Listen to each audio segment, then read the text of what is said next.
अस्सलाम वालेकुम जी, मेरा नाम है परवेज़ हमदानी। रजब भट्ट और डक्की भाई की तरफ से मुझ पर कुछ इल्ज़ामात लगाए जाते हैं कि मैंने उन पे काला जादू किया है, लेकिन कैसे? अगर इन दोनों भाइयों से वजाहत मांग ली जाए तो दोनों भाइयों के मुंह पे जिप लग जाएगी। पहले रजब भट्ट पे जादू, उसके बाद अब डक्की पे जादू।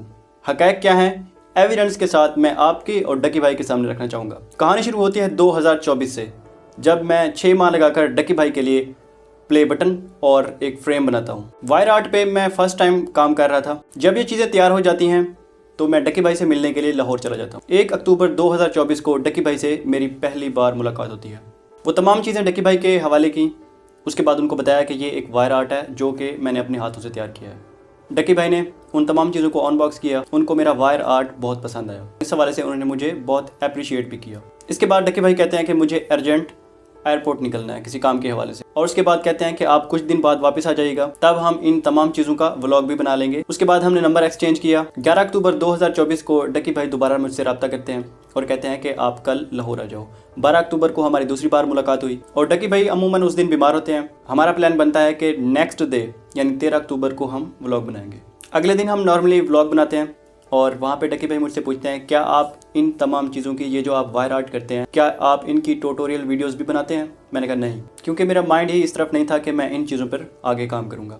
डक्की भाई मुझे कहते हैं कि आपके पास स्किल्स है, आप इस पर काम करो, छोटा मोटा बिजनेस खोलो और आपका जो चैनल है प्रोमोटर ऑफ सोसाइटी वो भी चलता रहेगा, उसके साथ छोटा मोटा बिजनेस भी आपका होता रहेगा। और इसके बाद डक्की भाई क्या कहते हैं, वीडियो मुलाजा कीजिए।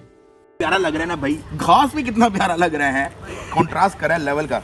ठीक है, तो प्रोमोटर ऑफ सोसाइटी इनका चैनल का नेम है, आप लोग जाएं विजिट करें। बड़ी मजे की हेल्पिंग वीडियोस भी बनाते हैं वहाँ पे, इसकी ट्यूटोरियल वीडियोस भी बनाते हैं इन चीज़ों की, वो भी बना लिया करो, क्या पता लोगों को पसंद आ जाए। बना लूंगा, मसला नहीं है, लेकिन ये स्पेशल आपके लिए, अगर आप इजाज़त देंगे तो नेक्स्ट आपके अंदर स्किल्स हैं, आपके अंदर स्किल्स हैं, आप एक काम करो, इसकी कोई छोटी मोटी दुकान भी खोलो, वहाँ से बिजनेस करो, छोटा मोटा काम शाम भी चलता रहे, साथ प्रोमोटर ऑफ सोसाइटी चलता रहेगा। इंशाल्लाह तो जाएं आप लोग, सब्सक्राइब भी करें लाजमी। ठीक है, एंजॉय। मैं इस हवाले से डक्की भाई का शुक्रगुजार भी हूँ, क्योंकि मुझे उन्होंने ही मशवरा दिया था कि मैं इस आर्ट पे काम करूं। अब यहाँ पे एक सवाल मेरा डक्की भाई से है।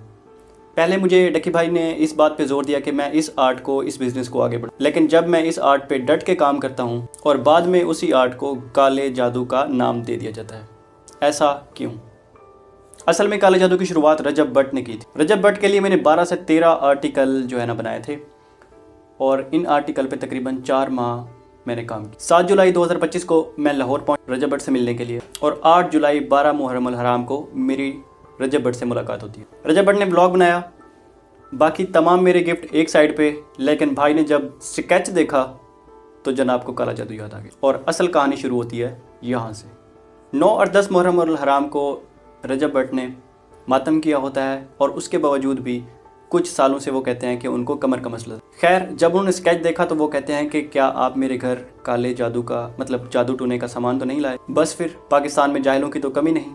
जब दूसरे दिन एक और व्लॉग आता है जहाँ पे रजब भट्ट की हालत कमर के हवाले से कुछ ज़्यादा ही ख़राब होती है। पूरे सोशल मीडिया पे ये रोला पै गया कि उस स्केच के ज़रिए रजब भट्ट पे जादू किया गया, जो कि मैंने वायर से बनाया हुआ था। लेकिन हकीकत क्या है, रजब भट्ट के उसी व्लॉग की स्टार्टिंग में देख सकते हैं। इसी व्लॉग में मैंने उनको गिफ्ट दिया था। अभी ये जो है ना, सुबह सुबह वो घर से निकले हैं तो उन्होंने व्लॉग स्टार्ट ही किया है। अब खुद सुनिए कि वो यहाँ पे क्या कह रहे हैं। उम्मीद है कि आप सब खैर खैरियत से होंगे। मैं खैर खैरियत से नहीं हूँ, बहुत तकलीफ में हूँ। आपको पता, आपका रजब, आप सबका चहीता रजब सारी रात किस तकलीफ में गुजरा, किस तकलीफ से सोया। ना मैं इस तरह सोया हूँ स्ट्रेट, क्योंकि पीछे स्टिचेस लगे हुए कमर के पास सोता हूँ तो शर्ट चिपक जाती है, ना मैं उल्टा सोया हूँ, मैं अपने शोल्डर्स के बल ना ऐसे बिकॉज के जनाब ने 10 मुहर्रम का मातम किया हुआ था, इस वजह से उनके कपड़े जो है ना चिपक रहे थे जख्मों की तरफ। टिल्डो के ऐसे करके सोया हूँ। क्यों? क्योंकि कमर इतनी दर्द है जितना कोई झूठ बोले। अब जिन्होंने स्टार्ट के व्लॉग देखे हुए ना, पहले व्लॉग, उनको आइडिया है कि कमर की दर्द मुझे अभी नई नहीं निकली, मुझे बड़ी पुरानी है, 7-8 साल से कमर की दर्द है जिम के टाइम से, लेकिन ये काफी बेहतर हो गई थी। 7-8 माह के बाद ऐसी दर्द निकली है और जालिम ही निकली है। अब जो मेरे डॉक्टर थे जिनसे मैं प्रॉपर सेशंस लेता था और जिनको पता था कि हाँ मुझे मसला क्या है एग्जैक्ट मुझे समझाना तो नहीं आता, बस ये बताएं कि यहाँ पर दर्द हो रही है, सांस भी लेता हूँ लंबा तो भी दर्द होती है। अब हम मेन बात पे आएंगे, ठीक है ना। ये उन्होंने व्लॉग स्टार्ट किया था सुबह का टाइम, ठीक है। ये बाकी की उनकी एक्टिविटीज़ जो हैं आप वो इनका व्लॉग देख सकते हैं। तो अभी हम आते हैं मुद्दे पे, ठीक है। हमने कहाँ पे गिफ्ट दिया इनको? हमने जनाब को गिफ्ट दिया है जी ये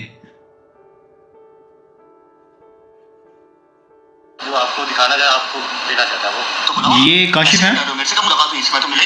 ये काशिफ हैं, इनसे मेरा रब्ता हुआ था, ठीक है। मैंने इनको ही बोला था कि आप जो है ना रजब के हवाले से इस हवाले से बात करें, तो मोहतरम कहते हैं जी हम इस हवाले से आपकी हम इस बारे में बात ही नहीं करना चाहते। ये हालात है। नहीं, वो तीसरे दिन आप होते नहीं हैं।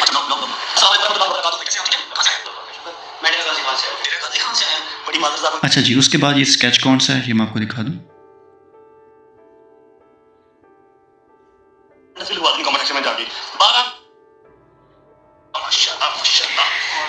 अच्छा जी, लोगों ने ये सिर्फ जो है ना उस स्केच को ही पकड़ा है, ना उनको लंपाक नज़र आया, ना उनको जुल्फ़िकार तलवार नज़र आई है, और ना बाकी चीज़ें।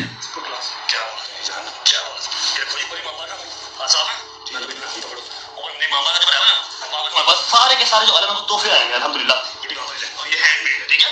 अब तलवार खोलेंगे, तलवार क्यों लगाएंगे वो? ये एक ये क्या स्पेशल, ये मतलब आप गाड़ी वगैरह में लॉक करके जिंदा अरे के टीवी शावर को आ रही है, हर जगह पे शावर को आ रही है। एक काले जादू वाले काम नहीं पाए। आज तो चेक करा। अब क्या है, अब ये जो मैंने ना अब ये जो है ना मैंने छोटी जुल्फ़िकार जो है ना उनको गिफ्ट की है, ठीक है। अब उसके हवाले से क्या बात कर रहे हैं कि इस पे भी काले जादू वाले काम है, ये हालात हैं। अब समझने वाली बात यहाँ पे है कि व्लॉग स्टार्ट करते हैं मोहतरम, सुबह जाके कटिंग कुटिंग करवाते हैं, चेकअप करवाते हैं, घर आते हैं, शॉवर लेते हैं, उसके बाद जो है ना मुझसे मुलाकात होती है, और उसके बाद यहाँ पे व्लॉग जो है ना हम शूट करते हैं। और ज़हरी बात है, जिसको मतलब 7-8 साल से मसला भी हो और वो मातम करे तो कमर का इशू होगा ना, लेकिन इसका इल्ज़ाम किस पे आता है? मेरे स्केचेस पे, मेरे आर्ट पे। ये है असल हकीकत। लेकिन इसके बावजूद कुछ 2 टके के आमिल पॉडकास्ट में बैठकर मुझ पर इल्ज़ामात लगाते हैं कि इसने ही जादू किया रजब भट्ट पे। जब से इस झूठे आमिल से मैंने सबूत मांगे तब से उन्होंने अपनी बिल में से अभी तक मुंह नहीं निकाला। खैर, एक आर्ट की कदर एक आर्टिस्ट ही कर सकता है, व्लॉगर नहीं, और ना ही जाहिल आमिल। एप्स टाइम एक ग्रेट कंटेंट क्रिएटर और एक आर्टिस्ट है।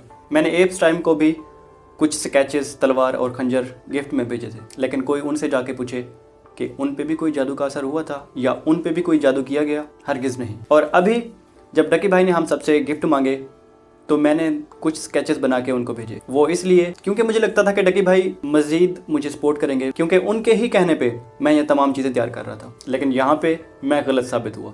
मुझे उम्मीद ही नहीं थी कि मुझे इस तरह की बातें सुनने को मिलेंगी। मुझे आप सबसे पूछना है कि अगर कोई जादू भी करता है, क्या इस तरह खुलेआम करता है? मुझे दुख इस बात पे है कि डकी भाई के पास मेरा नंबर भी था, लोकेशन भी थी। वीडियो बनाने से पहले उन्होंने एक बार भी पूछने की तकलीफ नहीं की। डकी के जिस व्लॉग में मेरा नंबर लीक होता है उसके फ़ौरन बाद मैं डकी भाई से रब्ता करता हूँ और नंबर लीक होने के हवाले से बात होती है। वहाँ डकी भाई मुझसे पूछते हैं कि जो आपने स्केचेस वगैरह भेजे हैं तो इन पे काला जादू हुआ है। डकी भाई को मैंने सारी तफसील बताई, लेकिन उसके बाद डकी भाई कहते हैं कि मैं एक ज़रूरी मीटिंग में हूँ, मैं इसी नंबर पर कुछ देर तक आपसे रब्ता करता हूँ। मैंने कहा ठीक है।